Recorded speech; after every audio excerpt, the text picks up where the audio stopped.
Dobar dan Ivana i Filipe. Moje ime je Sara. Dobro nam došli. Dobar dan. Kolega mi je rekao da trebate našu pomoć. Tako je, izgubili smo dane tražeći stan po oglasima. A zapravo nismo ništa konkretno pronašli. Na svakom oglasu izgubimo jako puno vremena, a na kraju shvatimo da stan ipak nije za nas. Puno je oglasa na tržištu i nije lako pronaći onaj pravi.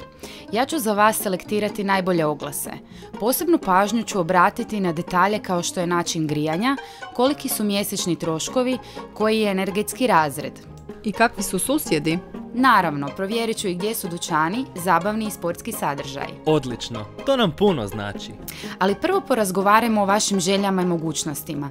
Koliki životni prostor vi trebate? Koliko prostorija? Želite li imati više kupaonica? Želite li balkon? Znate što me još brine? Strah me da ne kupimo stan koji nema sređene papire ili da nema sve papire potrebne za kredit. Bez brige Ivana, zato smo mi tu. Naš pravni tim provjerava dokumentaciju. Mi pripremamo i predugovor, odnosno ugovor o kupoprodaji i vodimo vas kroz cijeli proces kupoprodaje.